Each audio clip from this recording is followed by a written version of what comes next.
Hi there, Pre-Calc students. We're going to jump into lesson 5-5 here.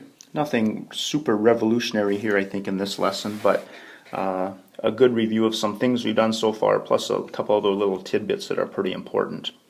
I think you may already know what solving a triangle means.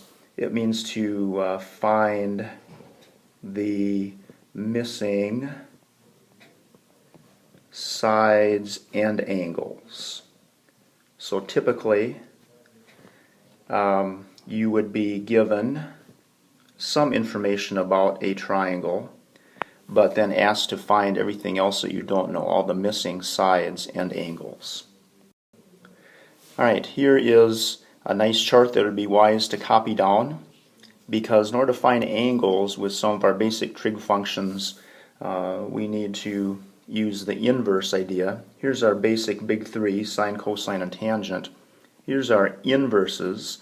Notice we designate them with that little -1 power. Also, we start calling them strange names, arc sine, arc cosine, arc tangent. Just be familiar with those, that those are another name for inverse trig functions. You may want to pause this video to take a little bit of time to copy down this chart. Now, I think it's helpful to think about these inverse trig functions like this. Of course, here's our basic idea here. The circle chart tells us this. You know this, the sine of 30 degrees is 1/2. The y value at 30 degrees is 1/2. Now, when I do the inverse, I simply reverse that. Now I say the inverse sine of the number is the angle.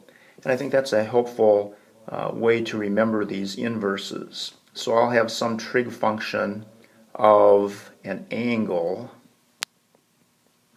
and that will always equal some number or some value. So then when I do the inverse, I have the inverse trig function. Now I want to have the inverse of that number, and it's going to equal the angle. And relating this to where we first learned about inverses back a couple chapters ago, you remember that inverses are switching or interchanging the x and the y. And that's exactly what we're doing here. The domain and range are interchanged. Same with trigonometry. Alright, here's a couple important problems I think for us to consider. Notice we're trying to solve this for x. So we are trying to find an angle, so that would lead you to believe that we are using some inverse ideas here. And so what I like to do on these problems is kind of draw out a little circle chart to give me my bearings here to some degree. So notice this first one says the cosine of x equals the square root of 3/2. What quadrants is cosine positive? Well, it would be the same two quadrants where x is positive, so it has to be like that. Now, I'm going to draw in a couple angles here like this. Let's say this was that square root of 3/2. So I see that I am going to have two answers. One that will be here in this first quadrant, but one that will swing all the way over to the fourth quadrant. So either by looking at your circle chart or using some wisdom here, I think you can see that one of those angles, the first one, will be 30 degrees. And basically it's going to be that same reference angle of 30 degrees in the fourth quadrant to get an answer of 330 degrees. So typically in several of these problems there will be two different answers. Let's look over at the next one here. We're not as familiar with tangent, but at some point, if we haven't already done this, we'll write the tangent values on your circle chart. So the place where tangent is negative, there are two different quadrants, the second quadrant and the fourth quadrant.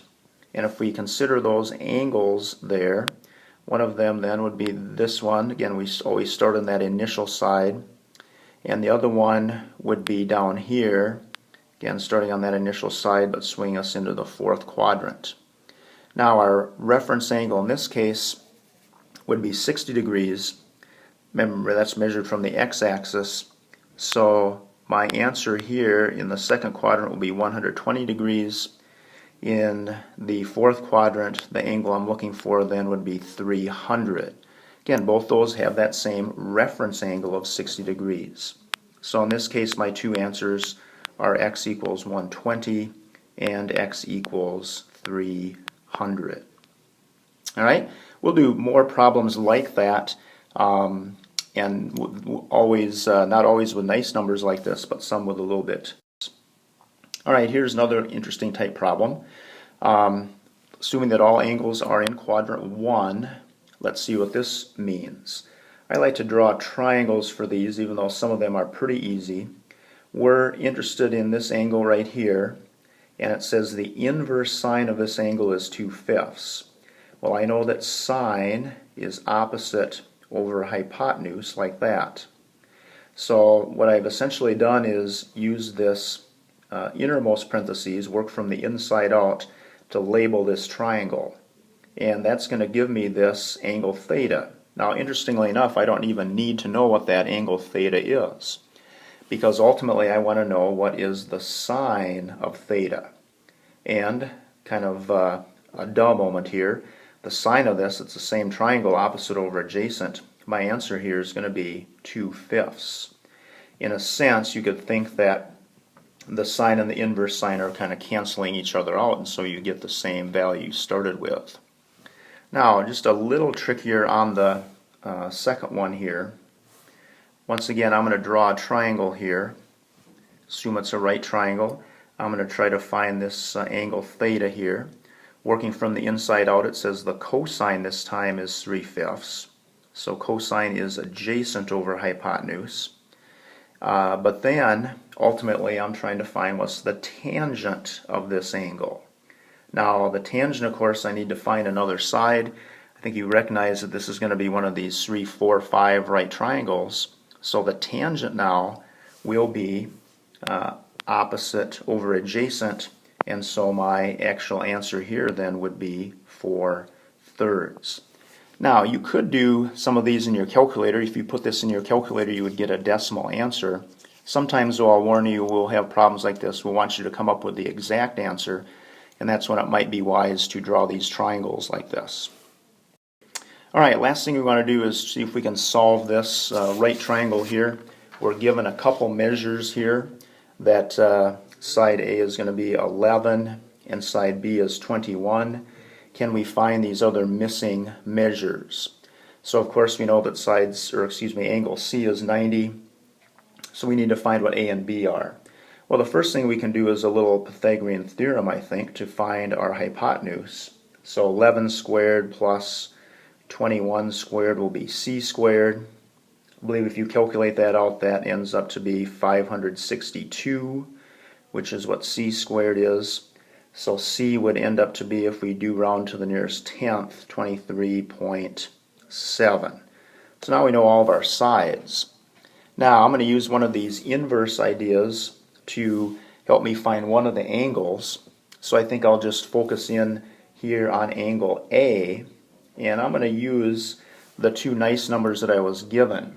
So I'm going to say that the inverse tangent of that angle A then, tangent is going to be opposite over adjacent, so 11 over 21, like that. If you plop that in your calculator, you get, again, make sure you're in degree mode, about 27.6 degrees. So my angle A here is going to be 27.6. Now, since this is a right triangle, of course, I know that C is 90. And so A and B also have to add up to 90, so I would just subtract 90 minus 27.6, and I should get 52.4 degrees for that. Alright, so there I've solved this triangle. I know side A, B, and C, and I know angles A, B, and C, and so really not too bad. So just to close out our little slide here, here's a little Halloween type photo for you here. This is a blue pumpkin, blue jack-o'-lantern, I guess, trying to swallow up the poor little orange guy. So anyway, thanks for watching, everybody, and we'll see you guys in class.